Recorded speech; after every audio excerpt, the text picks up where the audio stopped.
Vamos a iniciar la primera conferencia internacional de este Congreso Nacional de Acreditación, pero primero quería comentarles que estamos recibiendo saludos desde Trujillo, de la Universidad Nacional del Trujillo.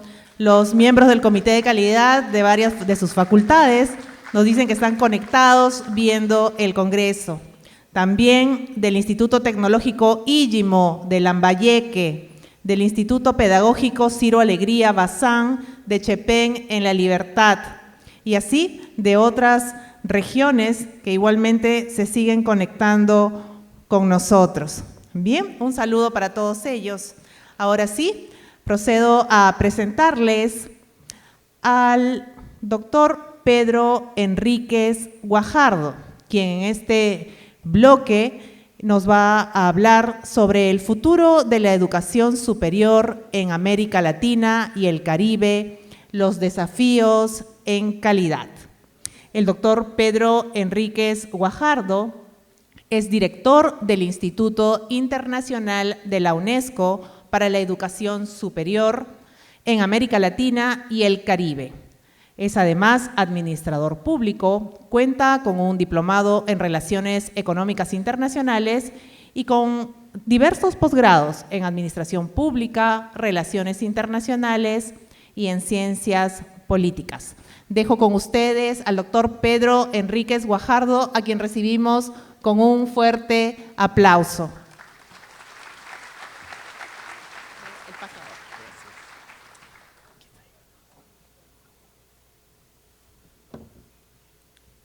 Muy buenas tardes para todos quienes están en este salón y para todos quienes nos están viendo también por streaming, por la transmisión.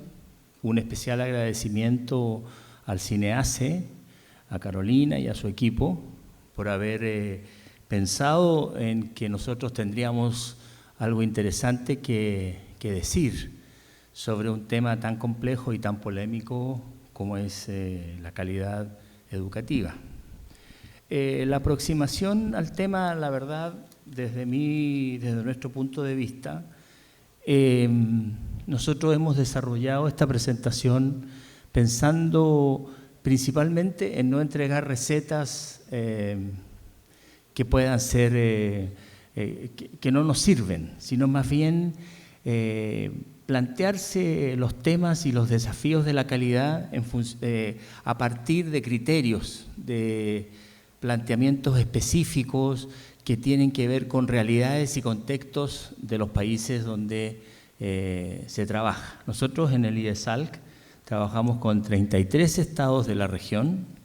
Hemos asumido como una realidad de los procesos y de América Latina y el Caribe, que tenemos 33 sistemas distintos, que tenemos 33 tipos de estilos de enfrentar los desafíos de la educación superior, que tenemos un número altísimo de instituciones en toda la región, que no necesariamente son solo universidades, sino que también contamos con institutos, con organizaciones, con entidades que no tienen el rango universitario, pero que sí su misión es entregar educación terciaria.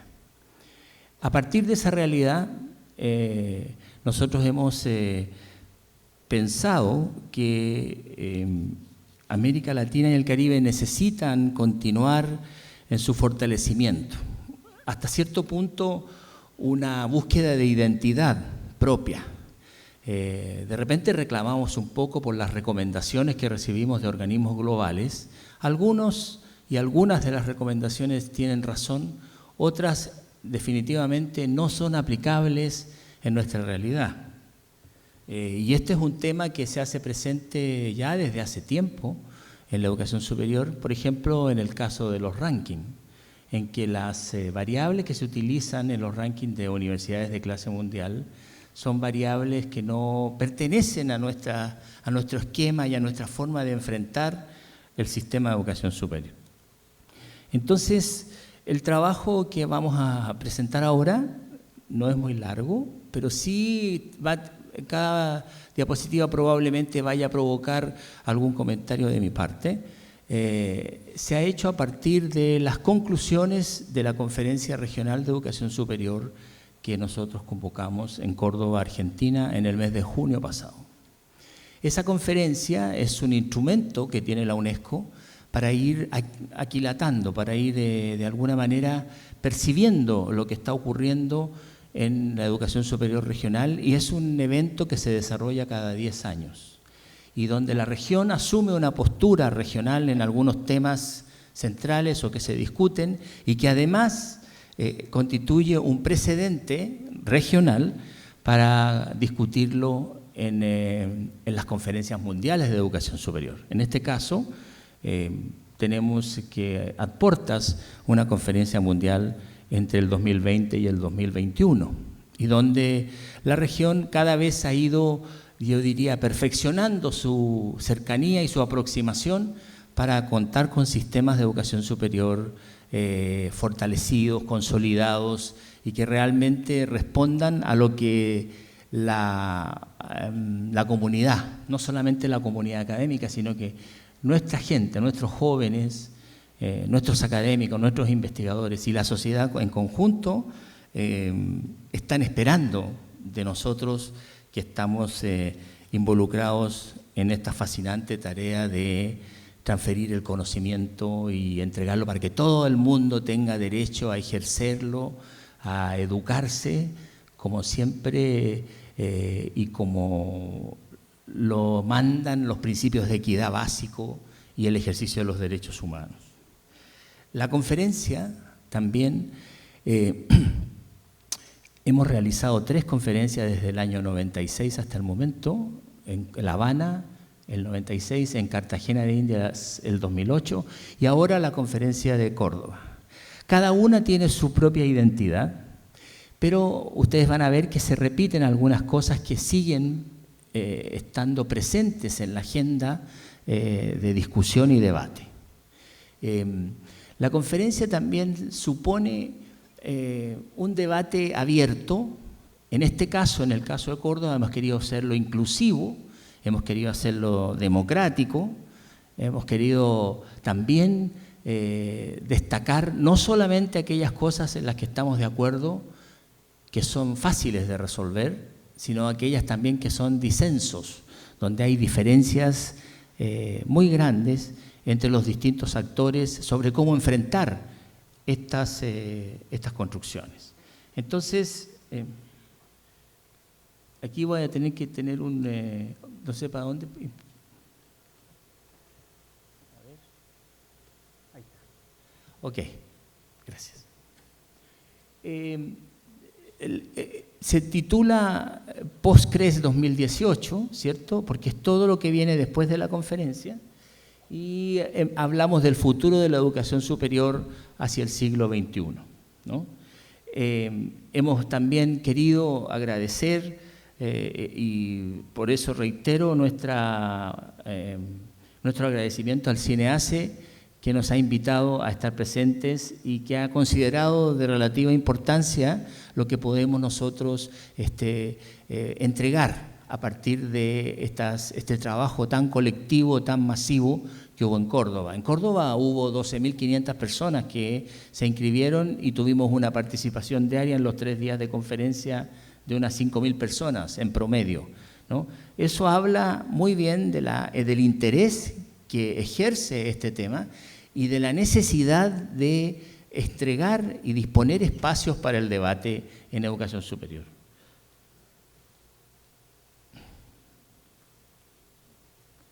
Bueno, la construcción de este trabajo parte fundamentalmente en 3 cuestiones. Una tiene que ver con los objetivos del milenio y los objetivos de desarrollo sostenible.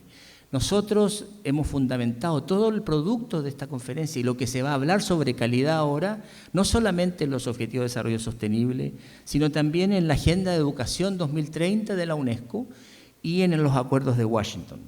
Estamos embarcados entonces en un proceso en el que estamos avanzando hacia el logro de propósitos concretos, especialmente en el ámbito de la calidad, ¿no? Aquí lo vamos a ir ya sacando, descomponiendo un poco.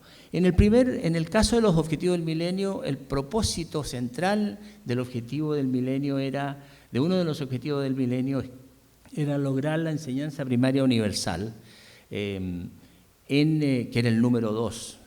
Esto fue de alguna manera conseguido, se hizo una evaluación en el 2015, pero no alcanzamos la meta universal esta, porque hay regiones del mundo que todavía tienen problemas para alcanzarlo, especialmente en África y en otras regiones como la región árabe, donde existen algunas dificultades, fundamentalmente por planteamientos ideológicos o religiosos.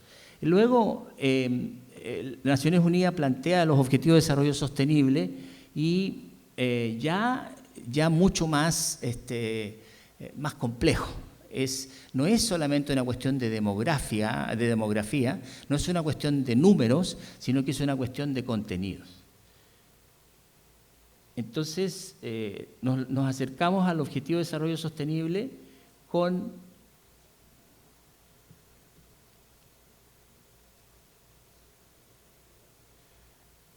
ustedes pueden ver ahí, el número 4 es el Objetivo de Desarrollo Sostenible en donde Córdoba se fundamenta también y todo el planteamiento que vamos a hacer más posteriormente sobre la educación de calidad.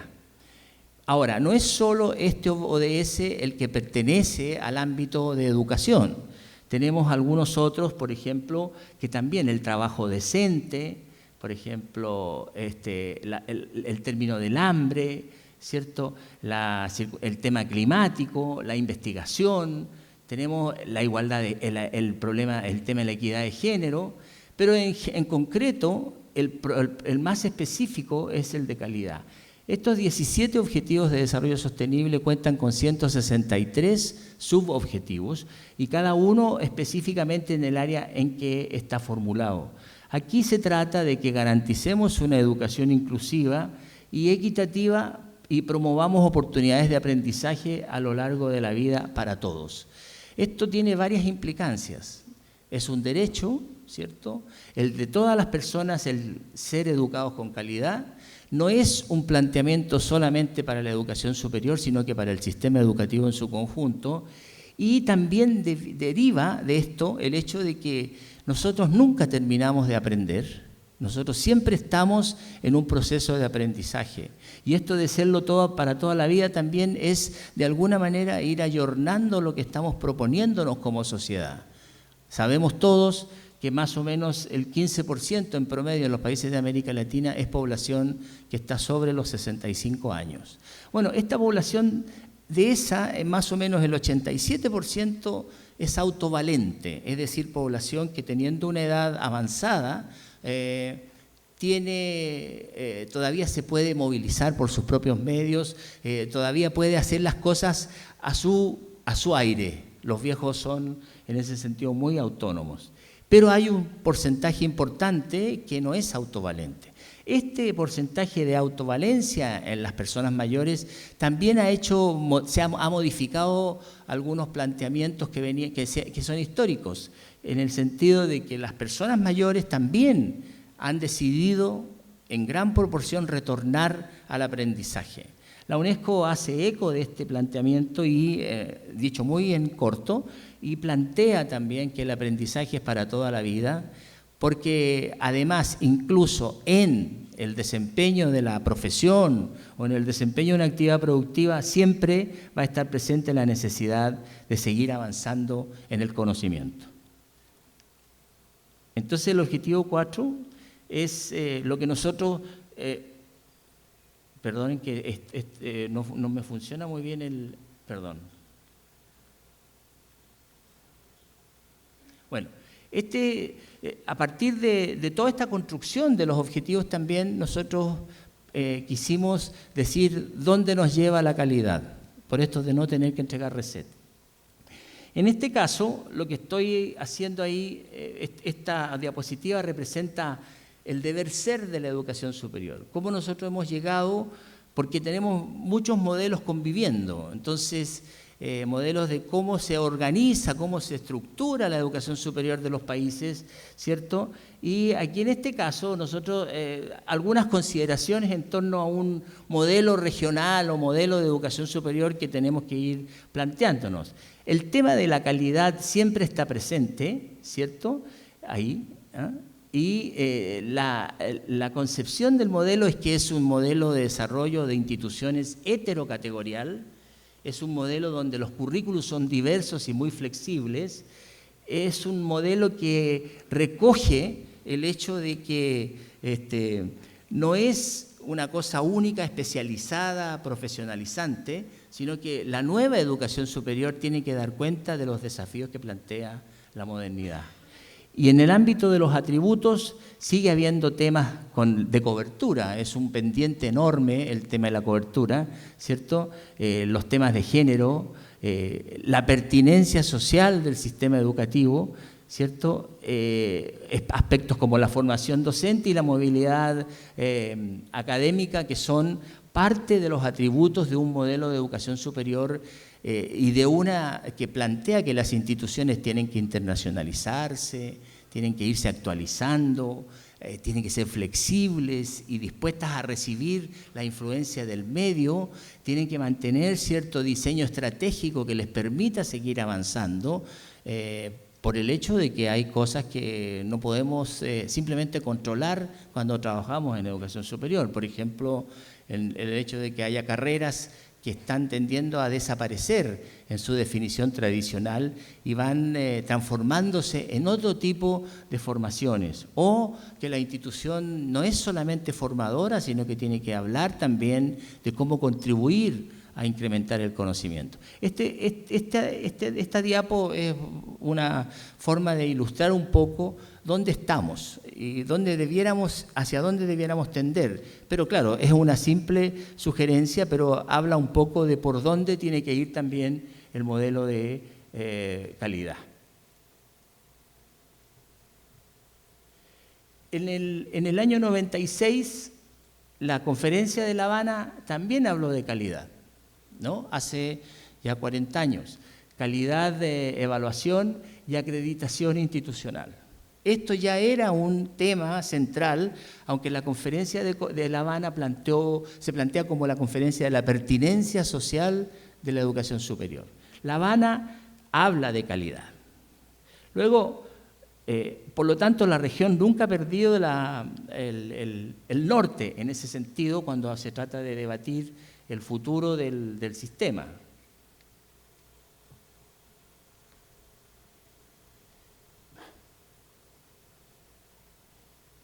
Bueno, se me arranca, si no, perdonen que sea tan poco diestro en estas cosas. Bueno, el 2008 también hablamos de calidad en Cartagena.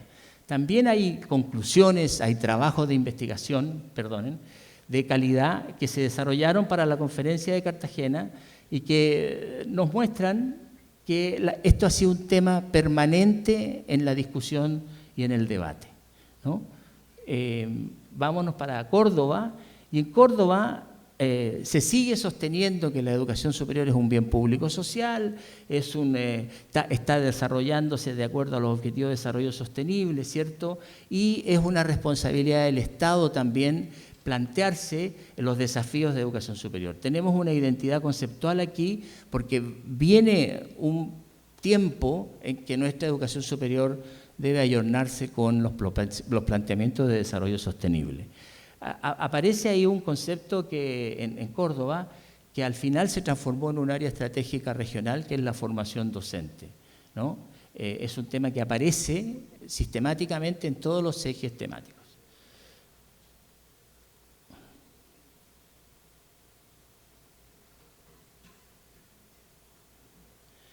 Se ratificaron los principios. Esto es parte de la Biblia de la educación superior, un deber del Estado, un espacio de conocimiento hay que tener educación superior para todos, ¿cierto? Y es un derecho humano y universal. Entonces, cualquier sistema, cualquier esquema de análisis, de procedimientos, de sistemas de aprendizaje, de sistemas de aseguramiento de la calidad, de sistemas de acreditación, de procesos de evaluación, siempre están basados en estos aspectos que son fundamentales en la educación superior.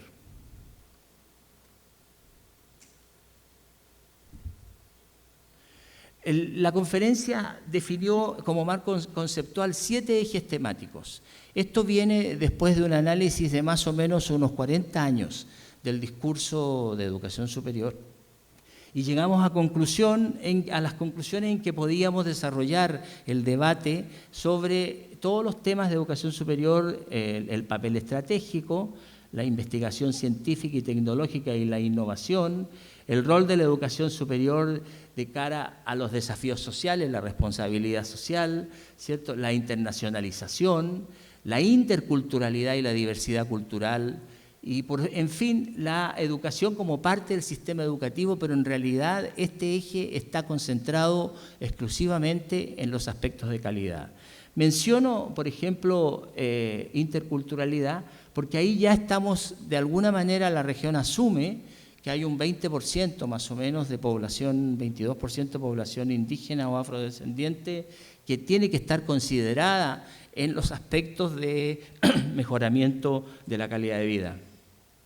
Y cuando hablamos de internacionalización también estamos planteándonos que no es la internacionalización solo para hacer movilidades, es decir, que tú te desplaces de una universidad a otra y que hagas un semestre, sino que tiene que ver con cómo las instituciones van asumiendo que el proceso de internacionalización institucional vino para quedarse y tenemos que hablar sobre internacionalización del currículum, por ejemplo, sobre instalación de capacidades en las instituciones. Todos estos aspectos de alguna manera influyen, ¿cierto?, en el ámbito de la calidad. Este eje, el rojo que ustedes ven ahí, corresponde a un planteamiento que se buscó para analizar a la luz de los 100 años de transcurrido la reforma de Córdoba, cómo estábamos nosotros ahora y cómo podíamos hacer una especie de comparación. Y cómo hemos evolucionado en la educación superior. Ustedes recordarán que hay diferencias claves. Por ejemplo, la convocatoria de la reunión de Córdoba de 1918 está hecha por estudiantes de capas medias, ¿cierto? Está hecha en función de la libertad de pensamiento y la libertad de cátedra, en función del cogobierno, de la autonomía universitaria. Todos estos conceptos se siguen repitiendo en la actualidad, pero tenemos algunos aspectos que creo deberíamos considerar también hacia adelante y que forman parte también del tema de la calidad de la educación superior, ¿no? Los pendientes, fuera de todos los ejes temáticos que ustedes ven, nosotros dejamos algunas cosas como claves, áreas estratégicas donde tenemos que movernos hacia adelante. La calidad se asocia al reconocimiento. Se asocia a la aceptación del otro o de la otra institución o de la cuestión especializada en el ámbito de la educación superior. La calidad constituye un pendiente. La cobertura, por ejemplo, es un pendiente porque nosotros estamos en América Latina aproximadamente, hemos avanzado 26 puntos desde el año 2000 en cobertura promedio regional hasta el año 2018. Ahora, ese 49% que tenemos de cobertura promedio regional, lo lamentable es que se concentra en 8 países de la región y son 33. Por lo tanto, este ámbito demográfico es muy importante y la deuda todavía sigue pendiente. Si en este momento tenemos 25 millones de estudiantes en toda la región, significa que necesitamos que los otros 12 o 13 millones que están en el grupo etario tienen que tener las capacidades y la facilidad para incorporarse al sistema. Cuestiones de inclusión, principios el círculo virtuoso del sistema. En el ámbito de articulación también, y esto tiene que ver con lo que también se va a tratar en este congreso, que es especialmente sensible el área de coordinación, si ustedes quieren, o de articulación entre lo que definen las políticas públicas de cada país y lo que las instituciones han definido como sus políticas institucionales. A veces se esgrime el tema de la autonomía como para decir nosotros no tenemos que seguir los lineamientos. Lo único que yo recuerdo es que cada institución está en un contexto político institucional de determinado país y debe adecuarse a esa realidad. La formación docente, un aspecto que nunca nosotros lo vimos con toda sinceridad, nunca lo vimos como clave, ni siquiera como eje temático de la conferencia, pero apareció en todos los análisis y en todas las propuestas de la conferencia. Entonces ahora el documento propositivo de cada área tiene un capítulo que tiene que ver con formación docente, responsabilidad social, investigación, internacionalización, interculturalidad. La preocupación por la formación docente como es un reflejo de lo que supone contar con un personaje, un actor que es el encargado de transferir el conocimiento a quienes todavía lo están construyendo. Eso para nosotros ha constituido una sorpresa y hemos tenido que incorporarlo dentro de la línea de pendientes. En el ámbito de Caribe, otro aspecto también que en la educación superior regional no ha estado presente y que consideramos pertinente también es un pendiente. Por primera vez después de unos 10 años de trabajo de conversación y de acercamiento, hemos logrado que los países del Gran Caribe podamos armar una especie de consorcio, una especie de conjuntos de países y de instituciones del Caribe, entre aquellas que están en el Gran Caribe y las que están en el Caribe continental, para desarrollar, por ejemplo, propuestas de investigación compartida. Eso no se daba, no existía, y ahora ya forma parte del trabajo. La articulación técnica y política, como les dije, creo que en este caso es muy central su tratamiento, sobre todo en este ámbito donde estamos hablando de cómo hacer coincidir políticas institucionales con políticas públicas.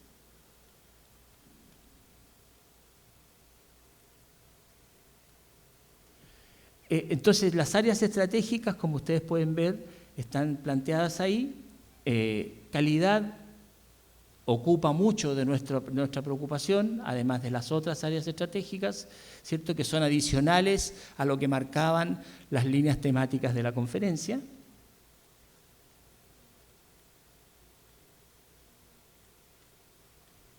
Y aquí son las líneas de trabajo que estamos desarrollando para el futuro. Quiero explicarles por qué muestro esta diapositiva. La conferencia tiene dos instrumentos, una declaración, que es un preámbulo, que es un planteamiento político, ideológico sobre por dónde vamos y hacia dónde tenemos que ir, de todos los actores que participan en la conferencia. Pero hay un segundo instrumento que es el plan de acción y que es el que nosotros ahora estamos terminando de formular. Y ese plan de acción se ha desarrollado sobre la base de toda esta especificación técnica que hay acá. Nos hemos planteado, estamos siguiendo las recomendaciones de la conferencia y tenemos también el tema de la calidad presente en todos los elementos. Allá arriba ustedes ven la articulación, la calidad y el aseguramiento de la calidad. Es una línea de trabajo que vamos a estar desarrollando y donde vamos a pedir colaboración, ¿cierto?, de los países para poder avanzar mejor en esos aspectos. Siempre aclarando que el trabajo que hagamos es un trabajo bastante focalizado, porque lo que queremos hacer con cada país no necesariamente tiene que ver con o es igual a lo que haremos en otro, ¿no? Aquí hay un retrato de lo que es la cobertura. El Perú, ahí, pertenece a donde la cobertura es entre el 36 y el 45%, ¿cierto? Es un sistema medio a grande, con 1 a 2 millones de actores, ¿cierto? Y tenemos algunos países, los grandes, que tienen gran cobertura y que son sistemas mucho más grandes en tamaño. No estamos hablando de desarrollo, pero grandes en tamaño. Y esta es la asimetría y la diversidad que ocupa la cobertura y la cuestión demográfica en la región, ¿cierto? Hay países donde efectivamente el sistema es pequeño, ¿cierto? Y como Panamá y Honduras, muy relacionado con el número de habitantes, o donde es medio exactamente, ¿cierto? Como Ecuador, ¿no? Hay países que tienen unos niveles de cobertura muy avanzados, Costa Rica, Uruguay y Cuba, en el ámbito de los sistemas pequeños, Chile en el ámbito de los medios a grandes, y Argentina y Venezuela en el ámbito grande y mayor a 2 millones de estudiantes. Venezuela es un caso particular porque Venezuela lo que hizo fue definir un desarrollo del sistema de educación superior universitario asimilando los institutos técnicos que tenían carrera, o institutos u otras entidades que tenían carreras de formación técnica con 3 o 1 año más de duración, lo asimiló al carácter universitario. Por eso, según estadísticamente, debe aparecer acá. El contenido del sistema y del crecimiento venezolano todavía es harina de otro costal. Tenemos que analizarlo bien para ver si pertenece a la misma clasificación, ¿cierto? Porque aquí habla de una cobertura de sobre el 55%, efectivamente así es, pero desde hace unos 3 años no tenemos información sobre la realidad del sistema venezolano, pero lo que conocemos es eso. Esta es la evolución de la matrícula, ¿cierto? Desde el año 70 hasta el año 2014 más o menos, ¿no? Ahí estamos como les decía inicialmente, ya en el 2014 estábamos sobre los 21 millones de estudiantes. Suponemos que en el 2025 ya vamos a llegar a los 25 millones, ¿cierto? La región sigue ocupando entre un 12 y un 14% de la población en educación superior de todo el mundo. Es una región que mantiene su nivel de participación. Y de acuerdo con eso, entonces los crecimientos han significado, ¿por qué lo toco el tema? Porque en la región hemos tenido un crecimiento explosivo, pero yo diría hasta caótico, ¿cierto? No solo de instituciones, sino que de matrícula. Hay un crecimiento de proveedores de educación, que así se denominan, ¿cierto? Muy grande. Entonces, todo crecimiento de esta magnitud necesariamente trae aparejado el tema de la calidad. O sea, nosotros no podemos renunciar a este análisis porque definitivamente viene aparejado exigencias y complejidades de todas las personas sobre la calidad. Porque podemos tener una cobertura enorme, pero probablemente nuestros sistemas en lo interno tienen muchas dificultades en algunos aspectos curriculares o en ir acompañando lo que ocurre con la política pública. Hay una serie de factores que influyen. Entonces, por eso la cuestión demográfica en América Latina es muy importante, porque todavía nos queda un 50% de cobertura con la cual tenemos que trabajar. Entonces, cuando hablamos de calidad, hay 3 aspectos que quisiéramos resaltar, ¿cierto? La adecuación de medios afines, la pertinencia de las instituciones y la identidad institucional. Cuando la identidad institucional nos permite hablar de la consistencia interna de las instituciones, ¿cierto? Es decir, una institución internamente es consistente porque tiene un compromiso con los estudiantes, con los académicos, con el conocimiento. Esto tiene que ver mucho con la misión y la visión de las instituciones, ¿cierto? De repente también hemos conocido casos y fluctuaciones donde las instituciones de la región se han orientado exclusivamente a la formación. Esto puede ser, esto es controversial, porque hay mucha gente que plantea que la universidad debe mantener, o la institución de educación superior debe mantener las 3 misiones fundamentales, que son formación, investigación y vinculación con el medio. Pero hay otros académicos, otros investigadores, que sostienen que no necesariamente debe ser así. Quizás los países deben optar por instituciones exclusivamente formadoras y dejar a aquellas que tienen desarrollados sus esquemas de la misión investigadora, dejarlas que se desarrollen. En todo caso, lo importante aquí es que de alguna manera para la calidad, para medir calidad, este aspecto es fundamental en la construcción conceptual de la calidad. ¿Cuál es la consistencia externa? Es decir, que la institución esté ayornada con lo que está pasando, ¿cierto? Y ahí tenemos que la institución considere el entorno significativo, el académico, el profesional, el social, el normativo. No están desprendidas, por mucho que tengamos autonomía, de todos estos aspectos las instituciones. Y es una necesidad de revisión permanente. Eso es lo que plantea, eso es lo que dice que la institución es pertinente socialmente hablando. Y por último, la organización interna, ¿cierto? Las instituciones tienen que, lo que hacen es plantearse cómo adecuarse institucionalmente para alcanzar los propósitos de alta calidad y de gran demanda, ¿cierto?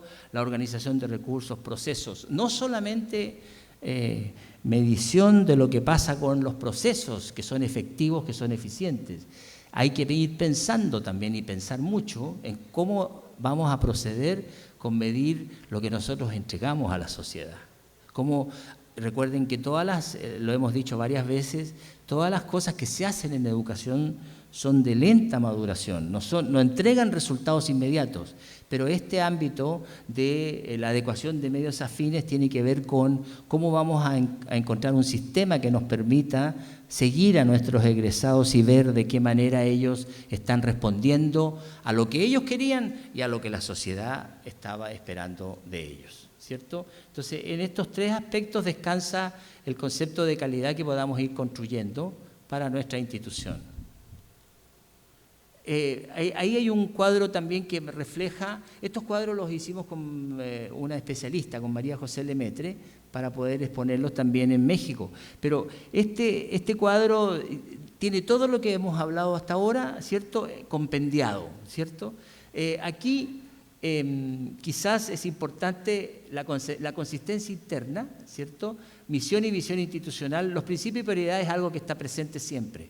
Pero en la gestión institucional y en el proceso de toma de decisiones, todos los procesos académicos conducen a los productos académicos. Y esos productos académicos tienen que ver también con lo que nosotros estamos entregándole a la sociedad, ¿cierto? Las políticas, cómo definimos las normas, ¿cierto? El entorno social y el entorno académico. Todos estos instrumentos son parte de la construcción del sistema de aseguramiento de la calidad de las instituciones. Consideramos, es una propuesta para que las instituciones consideren todo lo que tiene que estar presente en el análisis para diseñar y perfeccionar sus sistemas de aseguramiento de la calidad. De esta manera las consistencias son externas e internas y se está planteando que una institución es de calidad y es reconocida de calidad cuando cumple con requisitos mínimos de aceptación en la sociedad donde está inserta. Luego, los temas convergentes para mejorar la calidad, estas son las cosas que vamos a tener que ir definiendo hacia adelante, ¿cierto?, para que nuestro sistema de aseguramiento vaya perfeccionándose. Todas estas cosas han caído han derivado de lo que hemos estado haciendo. Se han ido incorporando otras cosas también, como el tema del reconocimiento de estudios, la conformación de redes y mecanismos de aseguramiento de la calidad regionales, la relación con procesos de aseguramiento de la calidad. Aquí, en realidad, se está planteando esto, pero por lo menos nosotros no somos muy partidarios de que haya sistemas regionales que no identifican la especificidad de cada uno de los países, porque los niveles de evolución son distintos. Cada uno lo enfrenta como mejor le parece. La responsabilidad es compartida. Seguimos sosteniendo que el Estado es central en estas definiciones de aseguramiento de la calidad. No solamente por el ámbito de la financiación, sino que por esta necesidad de articular las políticas públicas en educación superior con o las políticas institucionales de las instituciones con las políticas públicas de educación superior. Nos parece central el rol del Estado en ese ámbito, en la articulación de lo que hace, lo que dicen o lo que diseñan los gobiernos con las instituciones y con las agencias que existan de aseguramiento de la calidad, ¿cierto? El aseguramiento, después hay un tema. ¿Quién asegura que las agencias de aseguramiento de la calidad son buenas o hacen bien su trabajo? Ese es otro aspecto también que es una cuestión interminable que también tenemos que definir. Y las tensiones potenciales en los sistemas de aseguramiento de la calidad cuando conviven varios sistemas en un mismo lugar geográfico. Aquí lo que nos está esperando y lo que nos está desafiando. Esto ha sido lo que se ha venido desarrollando. Por ejemplo, la mirada crítica a la cultura de la evaluación. ¿Qué es lo que ha ocurrido con eso? Nosotros hicimos miradas críticas, vimos que la cultura de la evaluación era central. Eso es importante por lo que decía Carolina al final de su exposición. Pero hay que tener ojo porque más de lo mismo, que no sea una mirada burocrática, formalista, sino que institucionalmente se asuma. Respecto a la alta valoración social de la acreditación, efectivamente, pero la acreditación no es un fin, es un medio para hacer cosas, para tener mejor resultado. Entonces, no es una forma, y se plantea en la parte crítica, cultura de la obediencia. Yo me acredito porque me están diciendo que si no me acredito desaparezco. No se trata de eso. Este es un esquema, es una cuestión de carácter cultural que debiera ser superado. La acreditación como ordenador de sistemas desregulados. Esto ha ocurrido, ¿cierto? Porque se ha asumido que el aseguramiento de la calidad puede sustituir políticas y se confunde la función de control de calidad con la de garantía y fomento de la mejora continua. Entonces, este aspecto es el que tenemos que tratar de superar. El aseguramiento de la calidad es un proceso, es un sistema, como quieramos definirlo, ¿cierto?, que busca que la institución realmente sea consistente, que sea compatible, que se ayorne a lo que se está pidiendo, ¿cierto? Pero no es un sustituto de la política sigue siendo necesaria la política institucional. Y no podemos confundir con los mecanismos de control con la garantía que tiene que ofrecer la institución en función de su calidad. Y luego la definición de los estándares que distorsionan expectativas de las IES. Claro, porque aquí hay estándares, los sistemas de estándares, hay mucha controversia también, pero en lo que tenemos que tener cuidado es en que no pase lo que está señalando ahí, que se desconozca la diversidad. América Latina y el Caribe es una región extraordinariamente diversa. Es decir, no somos iguales, con todo respeto lo digo, en lo institucional. Tenemos homogeneidades en algunas cosas muy bajas, pero si ustedes analizan el proceso de integración política, hay cosas que son incomprensibles. Aunque esta región fue la primera que desarrolló el pasaporte regional, allá por 1825 en el Congreso de Panamá, en el anfictiónico. Se decidió como una de las 4 decisiones políticas de esa cumbre de la época en que la región tenía que tener un pasaporte para todos los ciudadanos. Pero ahora tenemos 33 pasaportes distintos. Entonces, se toman, de repente, hay las homogeneidades, muchas veces en una región tan diversa como esta, no son compatibles. Fíjense ustedes que además, ¿cómo no vamos a ser diversos los sistemas si estamos teniendo en este momento más o menos unos 4 a 5 millones de personas que están formándose en la virtualidad? Otro aspecto que efectivamente ha posibilitado el crecimiento de la cobertura, pero no estamos seguros que sea lo mejor, ¿cierto? Y tenemos que evaluarlo, tenemos que ver hacia dónde vamos. Todas estas cosas están incorporadas en el trabajo de análisis de lo que está pasando con nuestro sistema. No es un sistema que está detenido, es un sistema dinámico, pero es necesario seguir discutiendo, y si cada país tiene que desarrollar su propio sistema, pues que lo haga de acuerdo al contexto en que está situado.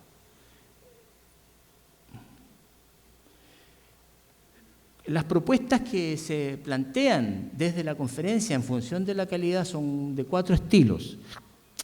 Una sobre articulación, otra sobre educación formativa, una tercera sobre la garantía de competencia a lo largo de la vida, y otra sobre estrategias de aseguramiento de la calidad, donde se combina evaluación externa y las exigencias de la evaluación interna de cada institución.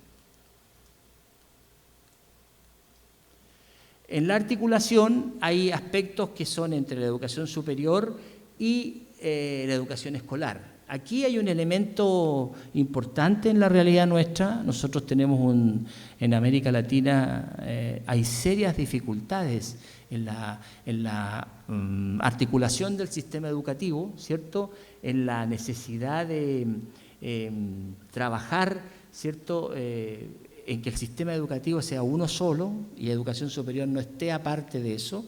Y en el ámbito de la formación de profesores, por ejemplo, revalorizando socialmente la profesión docente, hay necesidad de programas de formación continua, ¿cierto? Hay un rediseño de criterios de evaluación de programas de formación docente. La formación docente está siendo un elemento clave en el aseguramiento de la calidad de las instituciones.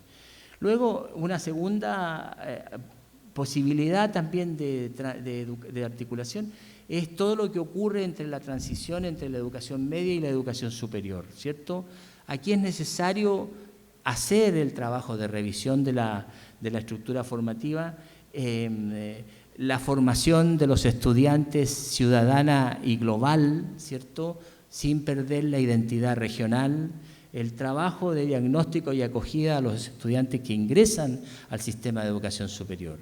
A veces yo recuerdo algunas expresiones de algunos presidentes que decían ¿educación media de qué? ¿Bachillerato para qué? Nunca había claridad en que efectivamente el estudiante al salir de la enseñanza media o del bachillerato, no sé cómo, está ya definiendo parte de su vida para unos 40, 50 años más.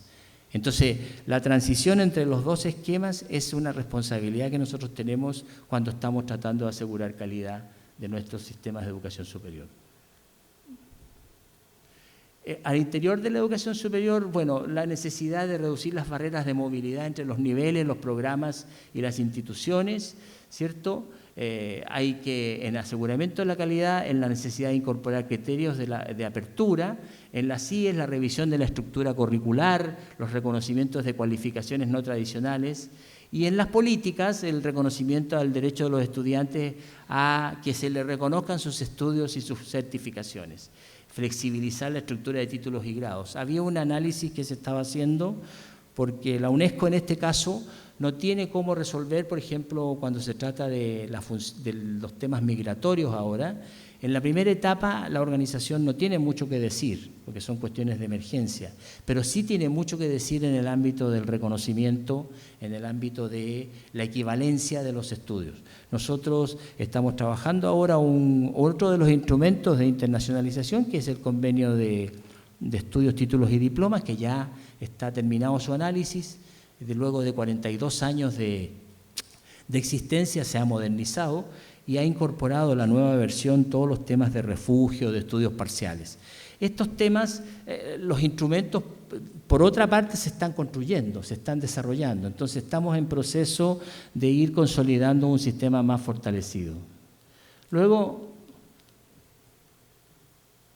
entre educación y medio externo, dos temas centrales en aseguramiento de la calidad: cómo reducimos la fragmentación de los recursos para investigación en ciencia y tecnología, y el tema del sector productivo. ¿Cómo hacemos, cierto, que nuestros esquemas, nuestra gente tenga una vinculación no a título utilitario, sino a título ciudadano con el sector productivo? No podemos solamente formar a nuestra gente con competencias para determinado sector empresarial. Tenemos que pensar que el nuevo profesional del siglo XXI es un profesional integrado, articulado, ¿no? Que funciona no solamente en el ámbito de lo cognitivo, sino también en el ámbito de lo valórico. En la función formativa hablábamos de las estrategias pedagógicas, hablábamos de la formación a lo largo de la vida y hablábamos del reconocimiento y la valoración de la diversidad, distintas modalidades, nuevas cualificaciones. Esto habla de cómo debemos enfrentar este tema al interior de los países, y probablemente van a ser temas de discusión en reuniones también internacionales y de intercambio. Y ¿cómo podemos garantizar la competencia para lo largo de la vida? Aquí efectivamente ocurre que se gradúa una persona y luego, después de 5 o 6 años, desempeña un trabajo, una función profesional, pero 30 años después es la misma persona con el mismo nivel de formación. Entonces, este es un aspecto que se ha modificado mucho, ¿cierto? Y creemos que la recertificación es un aspecto que aparece en las propuestas de los colectivos, ¿cierto? Y los mecanismos de habilitación profesional que deben ser analizados para poder garantizar que una persona que egresa de cierta entidad termina, de alguna manera está reflejando la calidad de la formación que tuvo y la posibilidad de seguirse perfeccionando a lo largo de toda la vida. Luego, la otra, el aseguramiento externo, ¿cierto?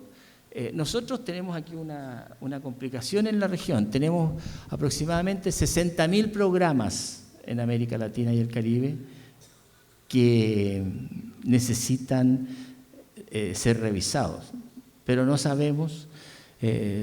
Cuando hablamos de que se han hecho algunos avances, hablamos de 7, 10 programas, ¿cierto? Pero tenemos 60.000. Entonces, si queremos tener una cosa no integrada, pero por lo menos articulada, tenemos que pensar en estas dimensiones gigantescas, ¿cierto? Aquí se trata de que podamos integrar la acreditación institucional con las carreras, es decir, que las carreras también vayan en conjunto con el desarrollo institucional. Las evaluaciones podrían ser por grupos, ¿cierto? Y la posibilidad de que se centre la evaluación en carreras reguladas, es decir, que tengan un desarrollo completamente aceptado por la comunidad. La capacidad institucional para hacer una revisión periódica y cómo planteamos evaluar agencias de aseguramiento de la calidad. Las propuestas, como ustedes pueden ver, son complejas. Este paper queda aquí. Nosotros podemos responder las preguntas que ustedes tengan por correo, van a quedar, y está todo en nuestra página web. Y agradezco al CINEACE la posibilidad de haberlo expresado. Muchas gracias.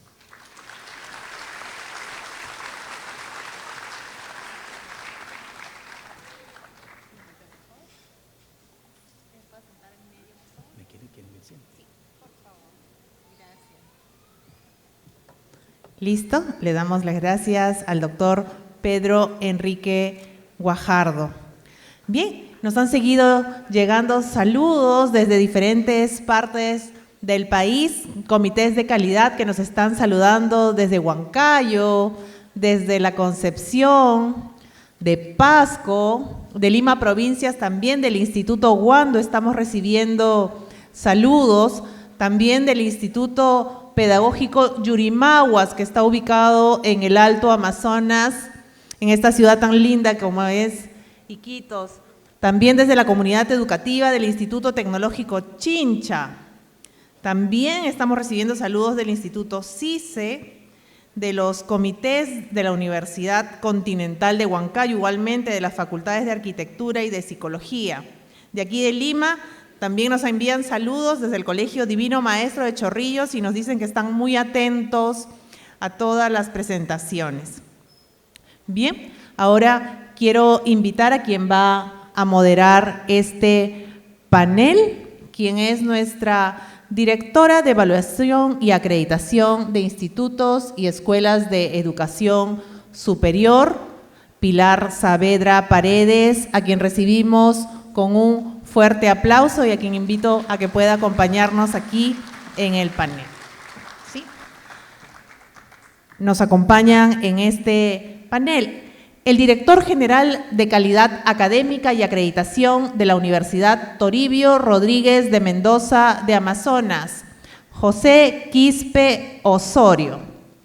Lo recibimos también con un aplauso. Él ha sido también director del Departamento Académico de Ingeniería Civil y Ambiental de la Universidad Nacional Toribio Rodríguez de Mendoza. Gracias por acompañarnos.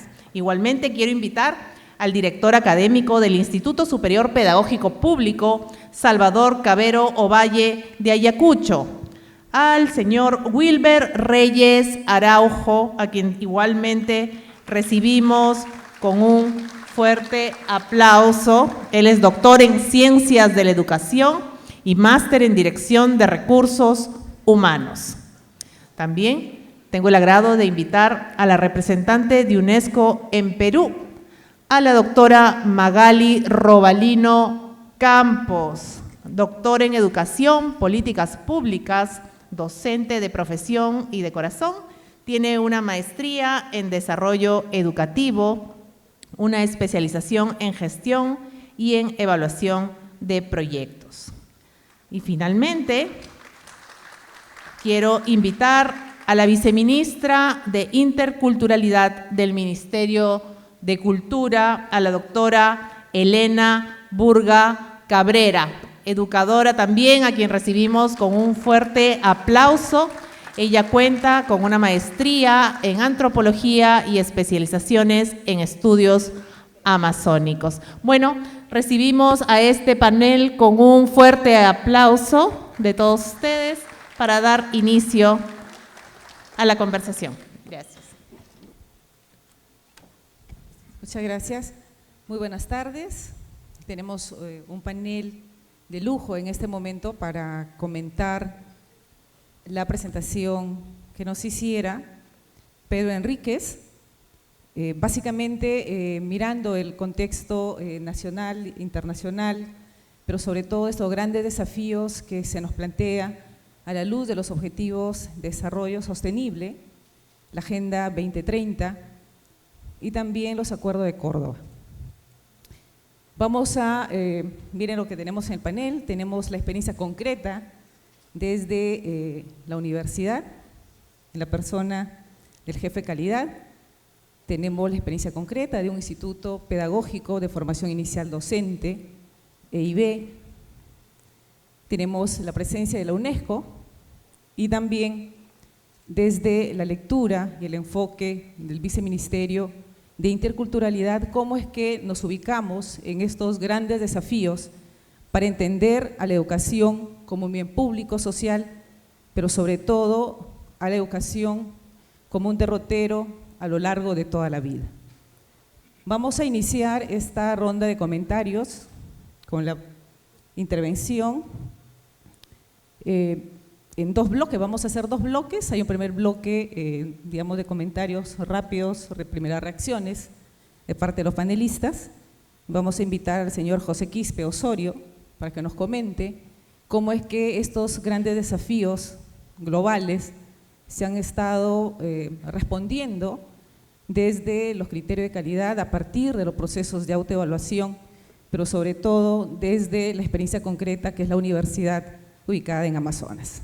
¿Cuáles han sido estos desafíos que han estado, digamos, resolviendo, afrontando, para que puedan saltar la valla de los procesos de calidad?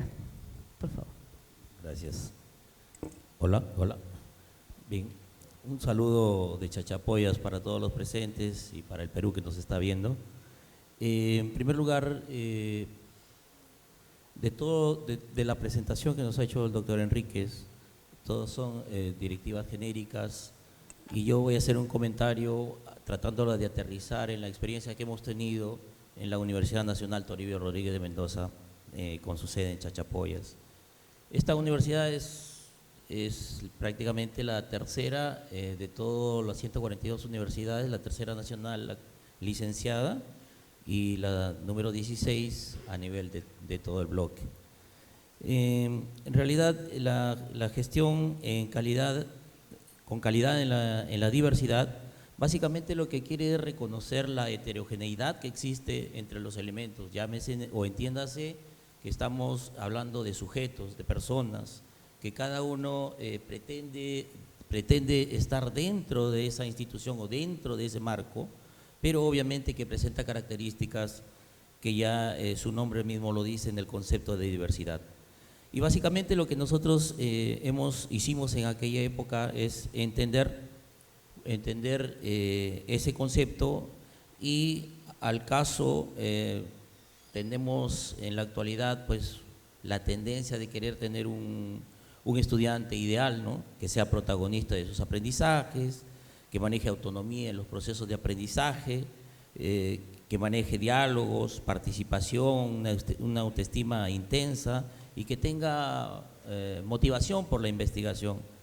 Pero la realidad no podíamos tener eso, porque nosotros allá en Amazonas tenemos comunidades nativas, como lo hizo notar el doctor en su exposición, y la parte inclusiva teníamos que tomarla también. Eso ha hecho prácticamente que nosotros nos imbuyamos dentro de todo este contexto y tratar de hacer un análisis un poquito detenido y muy maduro al respecto, acerca de cómo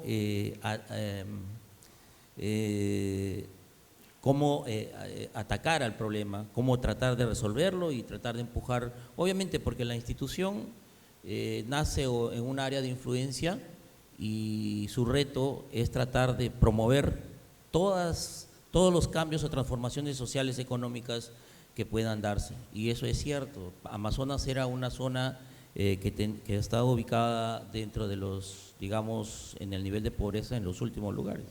Y el movimiento de la universidad le ha generado, ahora ya está sobre el nivel promedio. Eso hace que prácticamente y ha habido una transformación, como se mencionaba, las transformaciones que tiene que tener obviamente la universidad. Entonces, para paliar esa configuración, lo que se hizo fue tratar de analizar, se creó un grupo de trabajo de dos frentes, uno para atacar o visualizar la problemática interna, como es esas diferencias que presentaban los estudiantes, y el otro frente fue tratar de encontrar las formas cómo acceder o qué líneas de investigación desarrollar en toda la región, y eso nos permitió acceder a concursables mediante proyectos, porque lo que sucede en las zonas, en las provincias esencialmente es la falta de presupuesto, y sin presupuesto no se puede hacer absolutamente nada. Entonces, eso nos ha conllevado desde el año 2015 al 2018, hemos manejado alrededor de 32 proyectos de inversión pública y 18 concursables ganados. Actualmente tenemos 10 en cartera que están prácticamente a la espera de presupuestos. Y esto nos ha permitido que más o menos manejemos un volumen de 180 millones de soles en el lapso de esta fase, de esta etapa, y eso nos ha permitido crecer. Antes la universidad tenía 2 pabellones, uno de laboratorios y uno adicional de laboratorios, pero ahora, si ustedes pueden observar en la página web, nosotros tenemos una gran cantidad de pabellones que tienen laboratorios, tienen equipamiento de última generación, y eso nos hace, digamos, que tengamos todo porque ¿cómo haríamos investigación si no tenemos los equipamientos? Y bueno, eso lo hemos logrado y ya tenemos por ese lado cómo desarrolla, inclusive ya tenemos líneas definidas que ya también hemos sido ganadores nacionales. Entonces, eso nos ha hecho que, digamos, las provincias o departamentos que están contiguos a lo nuestro, Cajamarca, San Martín, la misma Libertad, inclusive Lambayeque, Piura, tenemos jóvenes que van a postular a nuestra universidad, casualmente porque ya tenemos las condiciones básicas y como dice el eslogan del evento, ¿no? Saltando tu propia valla. Cada año nos proponemos una valla, nos proponemos una meta, generar mayor cantidad de ingresantes, pero también el compromiso de lograr capturar profesionales que tengan, digamos, nivel y que se dediquen básicamente a apoyar toda la formación profesional que se requiere. Muchas gracias. En esta necesaria relación entre formación del estudiante, el logro del perfil de egreso, la educación superior universitaria, representada en Amazonas, tiene una experiencia concreta también de inclusión y de respuesta, digamos, a la diversidad de esta parte básicamente del país, ¿no? Tenemos la experiencia también de formación inicial docente, desde el pedagógico de Acabero Ovalle, de Ayacucho, recientemente acreditada también, y que Hola. nos van a comentar en este momento brevemente, en 5 minutos, cómo es que han ido gestando todas estas experiencias que ahora podemos comentarles. Bien. Allimpunchau, Hamkunapaj, Ñujaikuja, Hamuchcanico, Huanta, Ayacucho, región Quechua, Nisjanmanta. Kusisjallaña, Tukuy Sunjuyuan, Kai Hatun Tinkuy, Nisjanman. Reciban el saludo cordial a nombre de la región sur de Ayacucho, Quechua. En este sentido, para poder nosotros tratar de implementar acciones de mejora de calidad a través de la diversidad. En ese sentido, tomamos como referencia el aspecto de la identidad. Y esta referencia traslucida a través de nuestros ayllus, de nuestro antepasado. ¿Eso qué implica? Darle una mirada a la organización comunal de nuestros antepasados. El ejemplo de ellos va a tener que traslucir en el empoderamiento de la identidad de nuestros jóvenes que hace 10 años, gracias al impulso del Ministerio de Educación, en este caso de la DEIB anteriormente, estamos retomando con mucha fuerza el enfoque de la interculturalidad. Eso nos permite dar una mirada a las organizaciones andinas, amazónicas, y estas, cómo a través de sus actividades han ido solventando y solucionando problemas que se les aquejaba. En ese sentido, el trabajo de la identidad hace bastante, tomando como referencia nuestros ayllus. ¿Y qué implica un ayllu? Es una organización de reciprocidad, de respeto, altamente ecológica, porque ya se habla de un buen vivir, el Allincausay. El Allincausay es la convivencia relacionada a la naturaleza, relacionada a sus semejantes con mucha equidad. Es por eso de que en el término quechua no existe el yo, existe el nosotros. Entonces tomamos estos elementos culturales básicos para poder implantar en nuestra institución, y eso va funcionando, toda vez de que desarrolla la identidad, el autoconcepto y la autorregulación.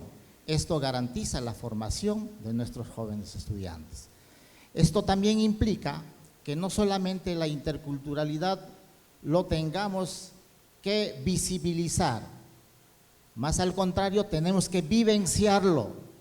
Es por eso hablar de un ayllu de una organización cohesionada, es hablar de un potencial que en sus tiempos ha sabido desarrollar con muchas dificultades.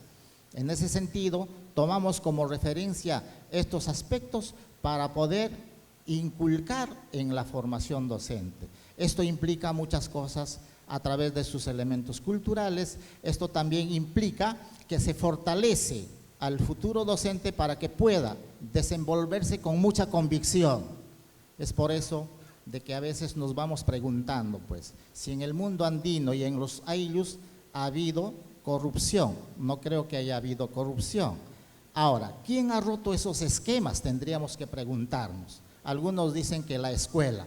No creo que la escuela haya roto esos esquemas, esas formas de convivencia que ha funcionado en sus tiempos, en sus espacios, y nos han ido demostrando a través de sus hechos lo que, bueno, se organizaban y garantizaban pues su calidad de convivencia, ¿no? Entonces son elementos claves que nosotros tomamos en cuenta para poder estos estilos, modelos de convivencia ancestral, implantarlo en nuestra institución.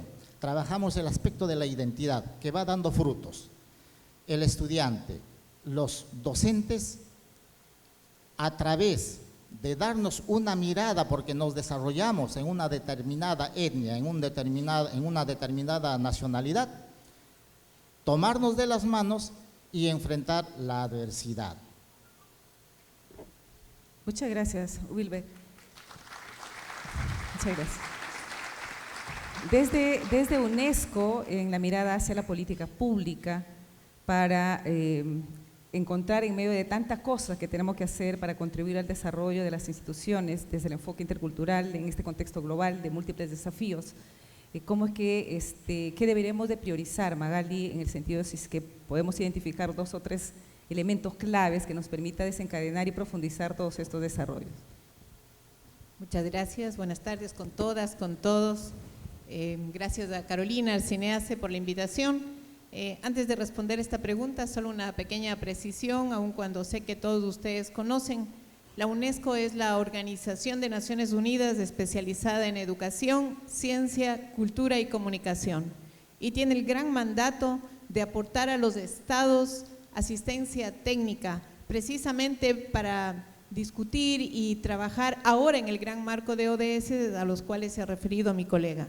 La UNESCO tiene oficinas regionales, tiene oficinas multipaís y tiene oficinas nacionales, y yo tengo el privilegio de dirigir la oficina nacional en Perú, pero además la UNESCO tiene institutos especializados y el IESAL que preside Pedro es el Instituto de la UNESCO especializado en educación superior para América Latina y el Caribe.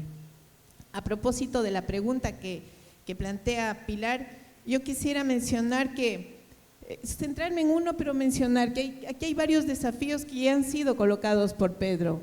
El tema de la calidad es un primer desafío, y discutir los temas de la calidad significa conceptualizar la calidad. No todos entendemos lo mismo, no todos tenemos el mismo enfoque sobre calidad. El enfoque desde Naciones Unidas y el enfoque desde la UNESCO es el enfoque de derechos sobre la calidad. Este es un primer gran desafío. Un segundo gran desafío tiene que ver con el acceso, con la cobertura, con el acceso. Y uno tercero de los varios que podemos hablar tiene que ver con cómo desde este acceso tenemos la capacidad de atender la diversidad, también uno de los puntos que aquí ha sido colocado por Pedro, pero al cual además se han referido los colegas que me antecedieron. En relación a la diversidad, que es donde yo quisiera centrarme en este momento, y en la segunda parte más bien hablar sobre el tema de la calidad, quisiera mencionar que atender a la diversidad probablemente en países como Perú, en países como los países latinoamericanos, es uno de los más grandes retos, porque implica armonizar la diversidad con la posibilidad de que todos y todas puedan alcanzar una educación de calidad. Y en eso permítanme colocar los siguientes puntos muy rápidamente. Para atender la diversidad, que significa asegurar el derecho a una buena educación superior, porque este es el tema que nos convoca ahora, para todos y todas implica, 1, un tema de acceso, 2, un tema de contenidos, 3, prácticas pedagógicas, 4, formación de docentes, 5, pertinencia, un tema que también aquí se discutió, 7, la incorporación de los conocimientos de los pueblos, de las nacionalidades que existen en nuestros países, y referirme en el caso del acceso a 2 puntos centrales que ya fue colocado hace mucho tiempo por la relatora especial del derecho a la educación, que tiene que ver con la accesibilidad y con la asequibilidad. Accesible quiere decir que es un derecho o una oportunidad que está cercana a todas las poblaciones. Y en países con una dispersión geográfica tan alta como por ejemplo Perú, este es un tema fundamental. Un segundo tema tiene que ver con que sea asequible, es decir, que toda la población sienta que en ese servicio está reflejado sus expectativas. Tal vez uno de los problemas que tienen algunos sistemas educativos, no me refiero específicamente al Perú, es que la educación se construye desde la oferta y no desde la demanda, porque hablar de la demanda es hablar de las personas, de los sujetos, de quienes necesitan educación, pero no solo necesitan educación, sino que tienen expectativas, tienen sueños, tienen proyectos de vida, y combinar lo que el Estado tiene que garantizar con lo que las comunidades y la población necesita es un tema fundamental precisamente para el cumplimiento del derecho. En relación a los contenidos, y estoy hablando de manera bien global porque cada carrera, cada programa tiene su especificidad, pero en relación a los contenidos es fundamental construir contenidos que hagan sentido a los estudiantes, que hagan sentido a quienes son parte del servicio y muy asociado al tema de las prácticas pedagógicas.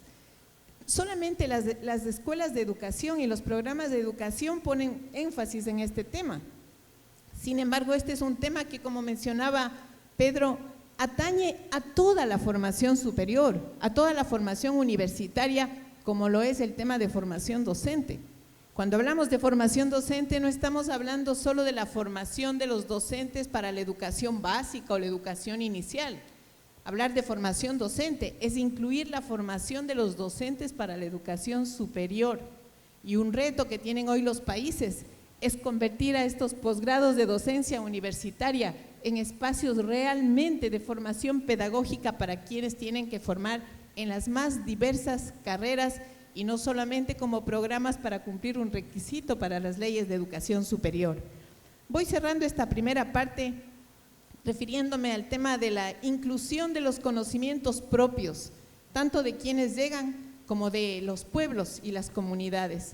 La UNESCO en nuestra área de ciencias naturales tiene un programa que se llama LINKS, y este programa tiene el propósito de promover la inclusión de los conocimientos ancestrales en la educación formal, pero ojo, en la educación de la ciencia y de la tecnología, porque no tiene solamente, cuando hablamos de conocimientos ancestrales, no hablamos solo de cultura, estamos hablando de ciencia, estamos hablando de desarrollo.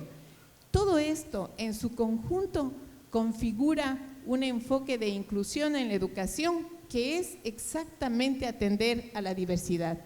Permítanme cerrar solo con un punto.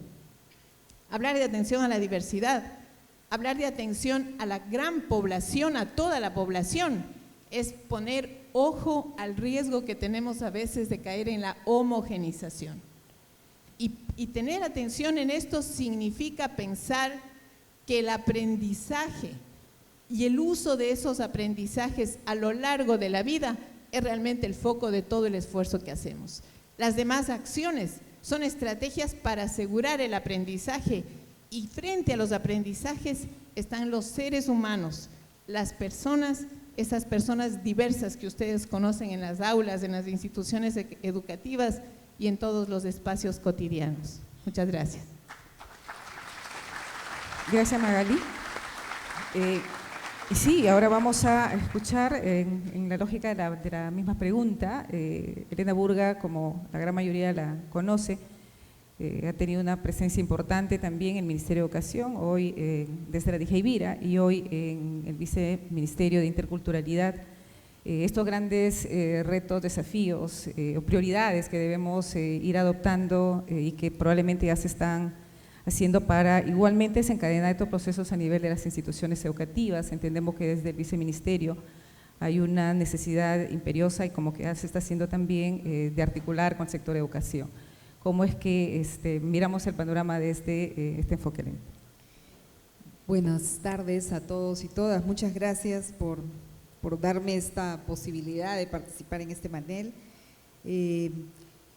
Bueno, para hablar, primero creo que es bien importante que partamos de algo que suele ser un consenso, pero no sé si es tan claro así.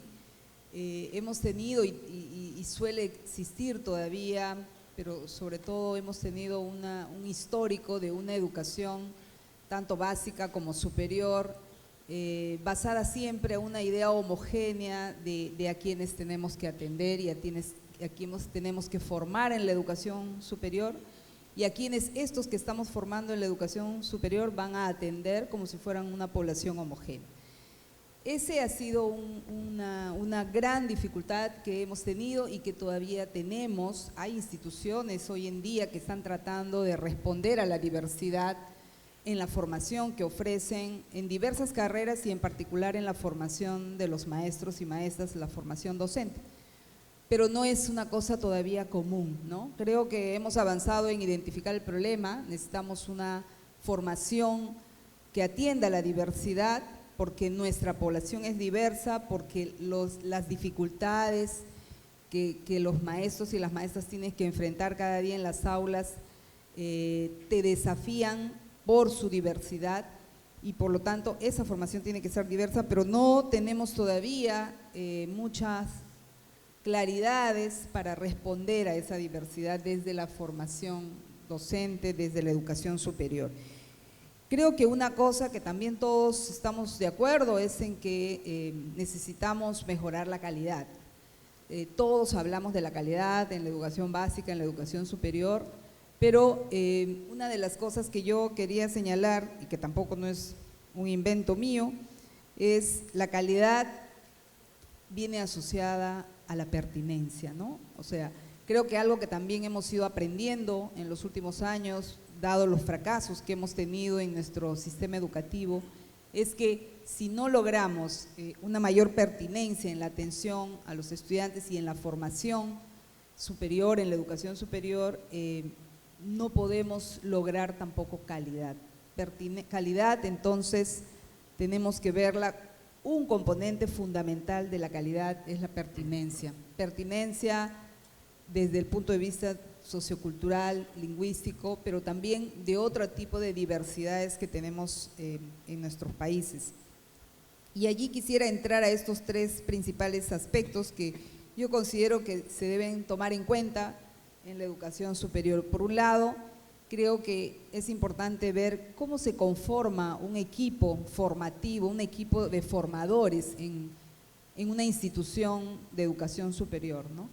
Pocas veces, siempre hablamos de la interdisciplinariedad de los equipos de formadores, pero además de la interdisciplinariedad, también tenemos que mirar cuánto esos equipos logran profesionales que puedan asumir justamente esta mirada más diversa, esta mirada de la diversidad, cuánto ese equipo de formadores logra ser el equipo que pueda atender esa diversidad de los estudiantes y lograr hacer lo siguiente, que es el siguiente componente, creo, ¿no?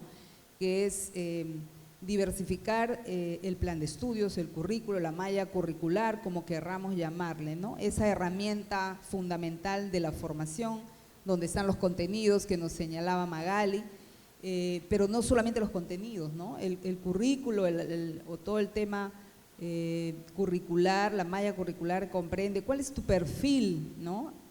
Para atender la diversidad tenemos que mirar cuál es el perfil de ingreso y de egreso de nuestros estudiantes, qué características tienen estos estudiantes para poder justamente darles una atención adecuada y qué queremos formar para terminar con los egresados que necesitamos, pero también el plan de estudios, los contenidos de ese currículo, cómo logramos incorporar allí eso que decía creo que también Wilder y también Magali, estos contenidos más de la cultura, cómo introducimos algunos elementos que nos permitan entender la manera como en nuestras poblaciones a quienes vamos a atender se conciben determinadas cosas, como por ejemplo cómo se concibe a la persona misma, al ser humano, al niño, la relación entre los adultos y los niños.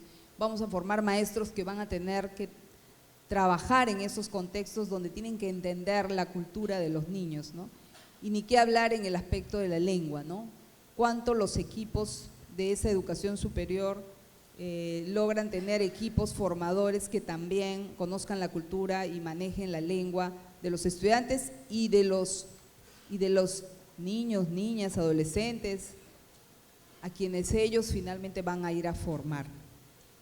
Y por otro lado está también todo un componente de gestión, ¿no? Un tercer elemento que considero bien importante para atender la diversidad es que también la gestión de la institución misma tiene que ser revisada y mirada, ¿no?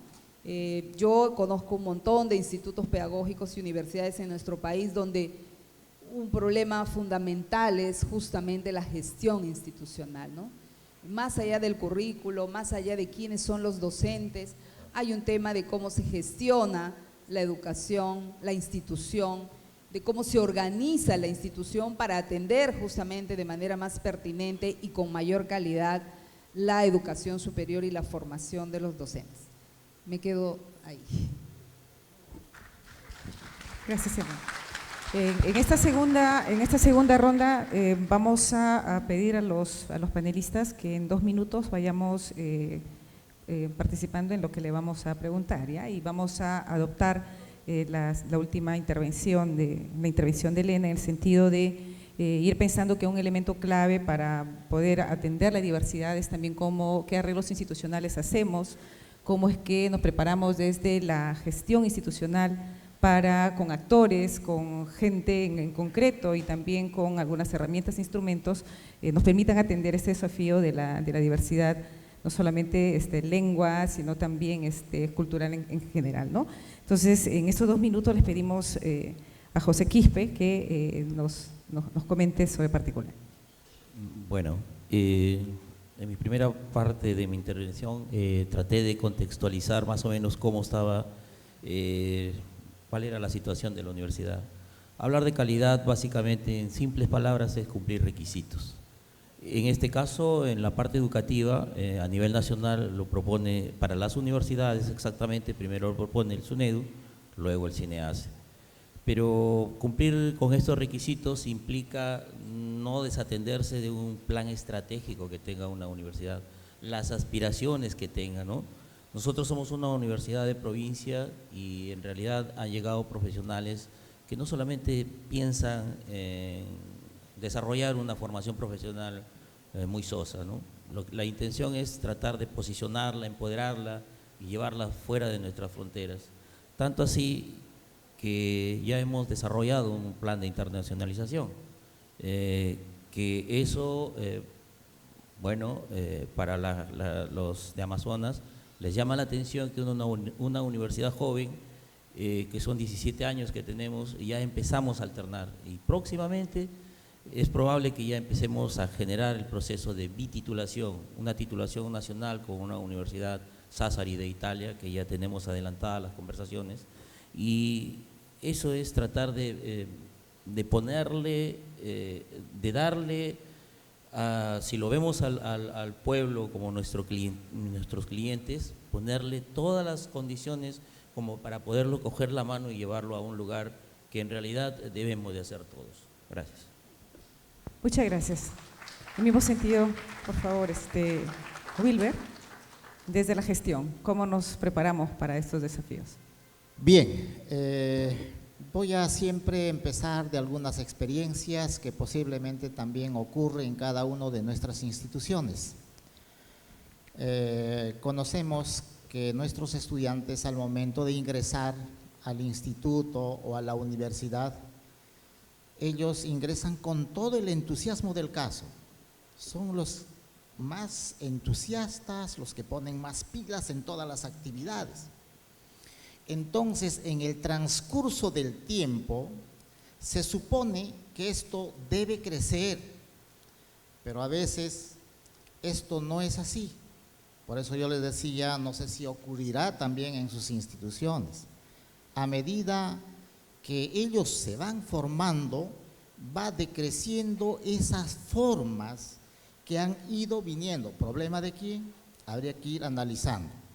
Entonces, para nosotros ha sido un reto inculcar los aspectos de identidad a partir de sus formas de vivencia, a partir de donde proceden, a partir del cariño y el amor a su tierra, y eso inculcar también en nuestra institución.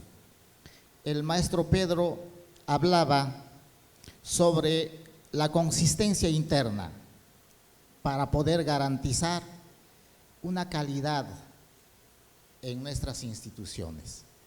Pero ese trabajo no solamente a nivel de estudiantes, sino también a nivel de los maestros. ¿De qué manera nosotros hacemos de que exista un compromiso cabal, una convicción cabal en los maestros, en los estudiantes, para asegurar un determinado perfil? De tal forma que lo tengamos que formar como militantes de la formación, con mucha convicción.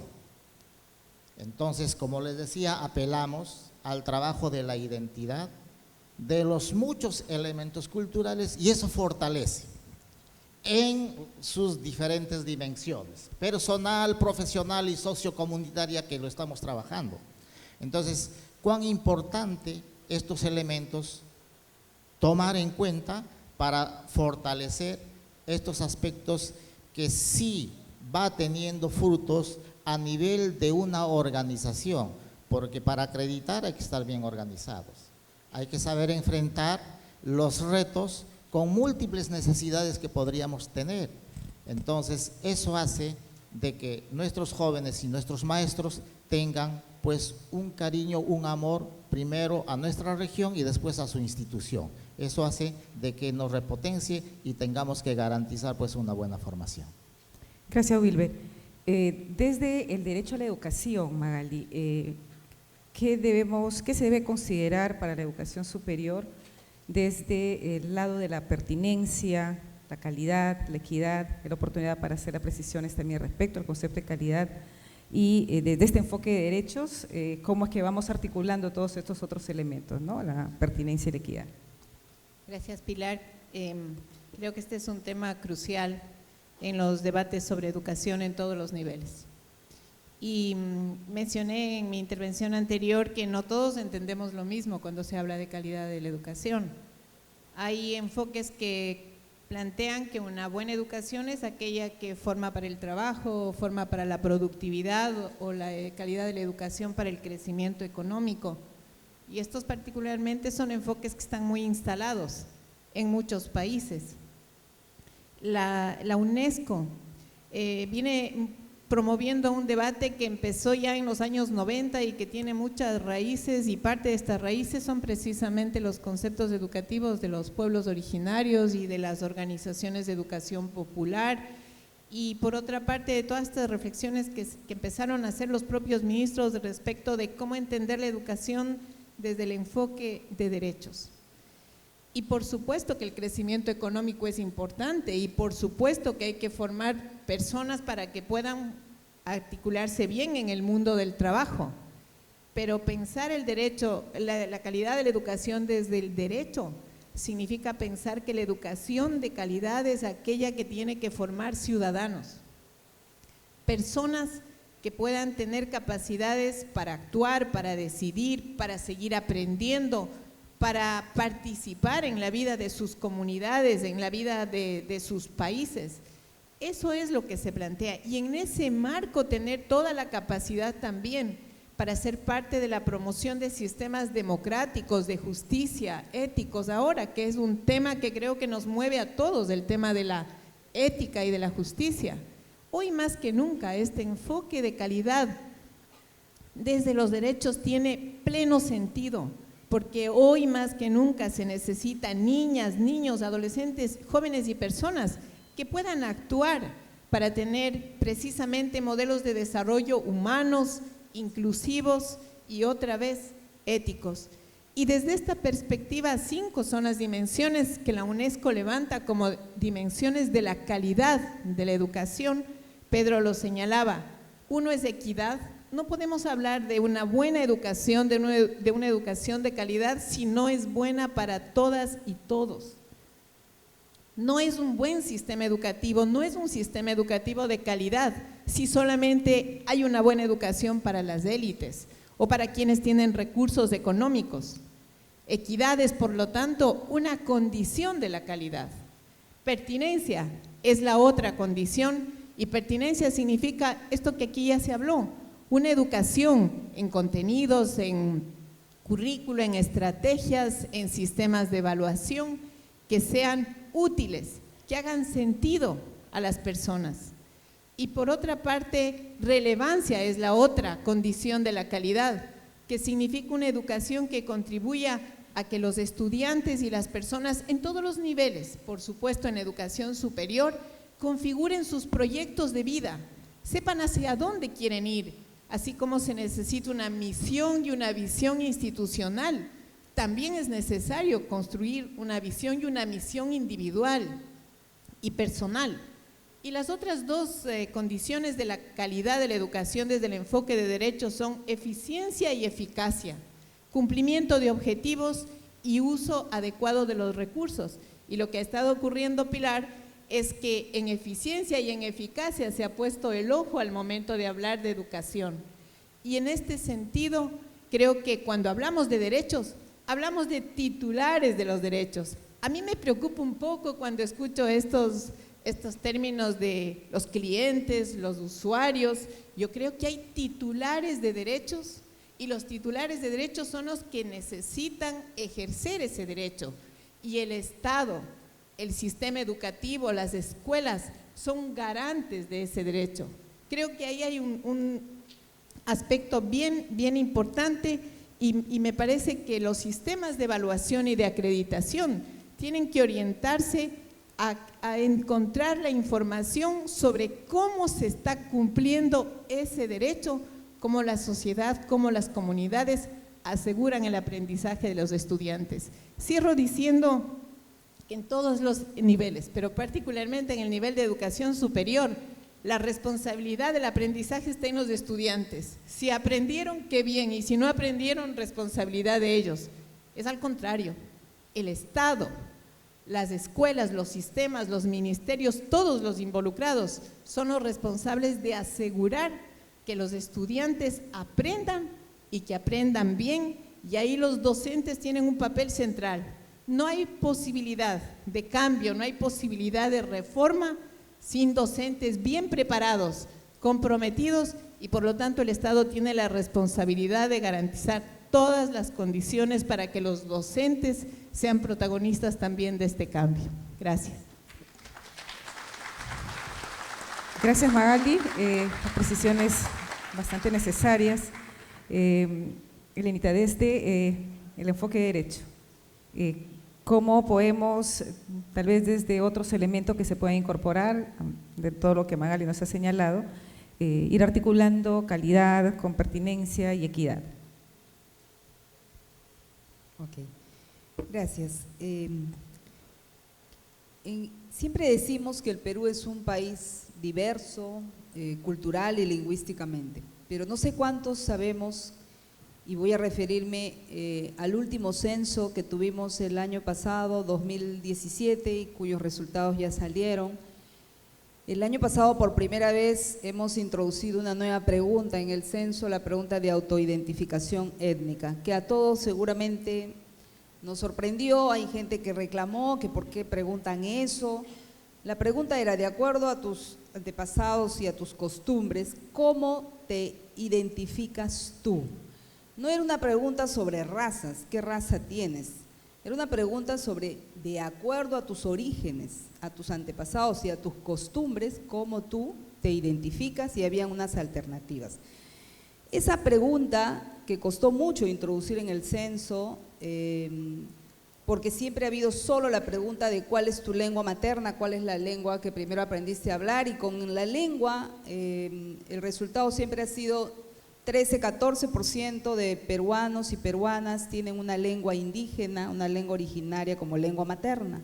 Pero cuando hacemos la pregunta de autoidentificación, que ya considera otros elementos de acuerdo a tus orígenes, tus raíces, y no solamente la lengua, el resultado ha sido que el 30%, un tercio de los peruanos y peruanas ha dicho que se autoidentifica como miembro de algún pueblo originario quechua, aymara, ayánica, shipiwa, bajún, etcétera, o de la población afroperuana. 30%, estamos hablando de un tercio de la población.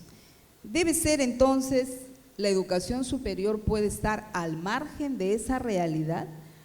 ¿Pueden las universidades y los institutos de educación superior seguir viviendo de espaldas a esta diversidad del Perú? Ya no es solo lo que te dice la lengua, o sea, ya no solamente que en nuestro país tenemos una gran población hablante de una lengua originaria, que cuando haces el zoom por región tienes 85% en Apurímac, no, 79% en Apurímac, 80% en Puno, sino que además ya no es solamente el tema de la lengua, es cómo nos estamos autoidentificando.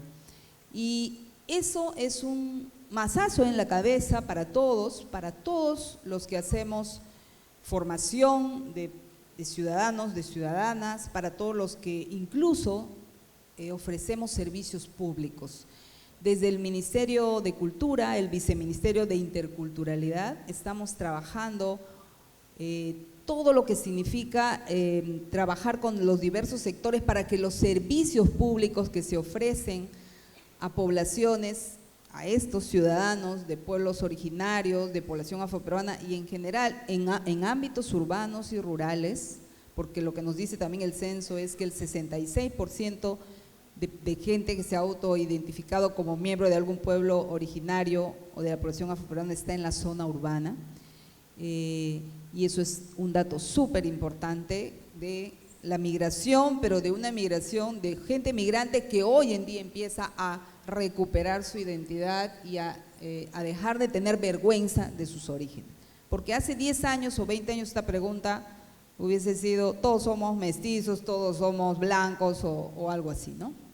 Entonces, tenemos que atender a esa diversidad y desde el Ministerio de Cultura, Viceministerio de Interculturalidad, estamos promoviendo incluso lo que estamos llamando el sello intercultural bilingüe, hacer que todos los servicios que se ofrecen desde el Estado, desde una posta médica, un hospital, una campaña de vacunación, una comisaría, el Banco de la Nación, que atienden a pobladores, a nuestros hermanos, ciudadanos, ciudadanas de pueblos originarios, tenga la pertinencia cultural y también donde corresponde que se use la lengua.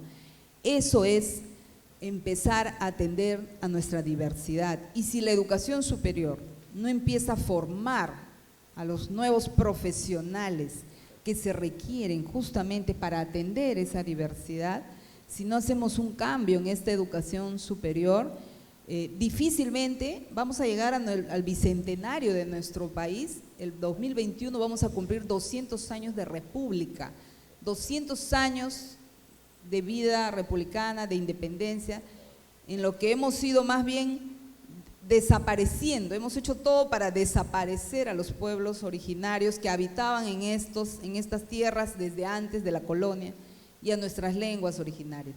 Pero han sobrevivido, tenemos 55 pueblos indígenas, 48 lenguas que aún se hablan en nuestro país, 15 de ellas están seriamente en peligro de desaparecer, pero todavía tenemos posibilidades de atender nuestra diversidad, de resarcir. Esta es una deuda histórica y desde la educación superior existe un rol fundamental para la formación de los nuevos profesionales que necesitamos en este país, que miren su diversidad y no que sigamos tratando a todos de manera homogénea, no igualitaria, que es otra cosa, sino homogénea, a todos por igual, pero lo que necesitamos es justamente una atención diversa que responde a toda esa diversidad, que sí sea equitativa, que sí asuma a todos tenemos los mismos derechos, pero no necesariamente todos tenemos que ser atendidos de la misma manera, ¿no? Ese es el concepto de la equidad, donde el punto de partida es distinto para cada uno y donde se requiere una mayor inversión justamente para atender esas brechas terribles que tenemos todavía y que el Bicentenario nos va a agarrar con unas brechas enormes todavía en nuestro país de atención a estos pobladores, a estos hermanos, hermanas, ciudadanos peruanos que vienen desde estas épocas anteriores a la colonia, pero que todavía hoy en día no son atendidos como corresponde, ¿no? Esa es la tarea enorme que tenemos desde todos los sectores, desde todas las universidades, desde todas las entidades de educación superior y desde todos los servicios que se ofrecen en nuestro país. Necesitamos un Estado intercultural que atienda a su diversidad y la educación superior ahí es clave. Muchas gracias. Muchísimas gracias. Muchísimas gracias, señorita. Importantes datos también que nos ha proporcionado desde el censo. Vamos a pedir que en un minuto, que es un esfuerzo de síntesis, que Pedro Enríquez, digamos, si se quiere, concluya, genere esta posibilidad de agrupar todos estos elementos que se han ido emitiendo con este panel y por favor, tiene usted su minuto concedido, señor Enríquez. Sí, muchas gracias. En realidad me gustaría responder a todo en detalle, pero hay dos cosas que creo que aparecen de esta presentación de hoy y de lo que han planteado mis compañeras y mis compañeros en el panel. La primera cuestión es el tema de la complejidad. Es decir, por más que nosotros hagamos cuenta de que los indicadores demográficos, los números, nos indican que todo va increciendo, que estamos teniendo cada vez más población atendida, que estamos incorporando cada vez más a las etnias, que la diversidad no es solo el tema étnico, hay diversidades de otro tipo también que la educación tiene que atender. Yo creo que el principal desafío para todos nosotros es asumir esta complejidad, ¿cierto? Porque se hace más difícil, todo es más cualitativo ahora. Pero igual los economistas que toman decisiones en política fiscal nos dicen que tenemos que medirlo. Entonces, independientemente de eso, el sistema educativo en su conjunto no puede dejarse tentar por eso. Porque si tenemos que exigir que el 12% del producto se destine a educación, pues hay que hacerlo, porque es la necesidad. Eso no es ni siquiera discutible. Eso es un tema que marca más o menos por dónde tiene que ir el sistema educativo en conjunto. Entonces, hablo de complejidad porque tenemos que hacer que nuestros productos, nuestras instituciones, nuestros alumnos, nuestros académicos, ¿cierto? Deben poner en énfasis en lo conceptual. Es decir, es lo cognitivo importante, pero también lo valórico es lo importante. Por eso veo que es un momento complejo, pero no es insoluble, no es un tema que no podamos enfrentar. Y la segunda cosa es, termino con que el cambio es cualitativo. O sea, nos convencemos que hay que transformarse y nos transformamos para afuera también y para adentro.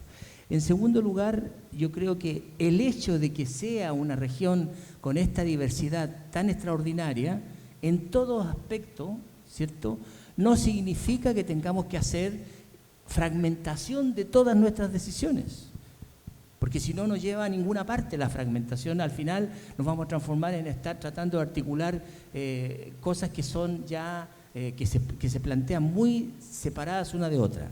Yo creo que también tenemos que entender que esta complejidad y la atención de todas las manifestaciones específicas tienen un límite. Por ejemplo, con todo respeto, no podemos pensar que por mantener las lenguas vernáculas vamos a tener que tener la formación de nuestras carreras en 48 lenguas indígenas de Perú. Eso no significa excluir. El país no puede darse ese lujo. Entonces, en ese ámbito, cuando entremos en las exigencias, es donde tenemos que poner ese acotamiento. No se trata de limitar los crecimientos, sino que hacerlo en forma armónica y que realmente sean unas contribuciones pertinentes a la complejidad de la sociedad que vivimos. Muy bien, muchísimas gracias. Nos quedamos entonces con la idea fuerza de que estamos frente a un hecho complejo que de por sí ya es la educación. Pretendemos que nuestros modelos de calidad recojan todas estos comportamientos sociales para que podamos hacer una evaluación de las instituciones a la medida que ellas se muestran. Muchísimas gracias al panel. Sí. Y por favor, quiero invitar al seguimos panel con que lo se que pasa. mantenga allí para la fotografía oficial de honor y también para entregarles unos recuerdos por su participación en este 4º Congreso Nacional de Acreditación.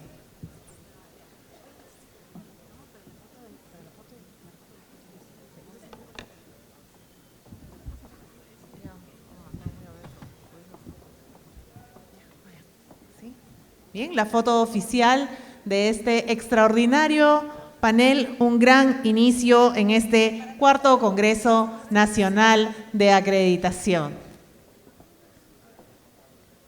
Sí, los invito a que miren al frente en la cámara oficial y que puedan sonreír, por favor, para esta foto de recuerdo que vamos a compartir a través de nuestras redes sociales, Facebook, Twitter y también, cuando tengamos el video, por YouTube.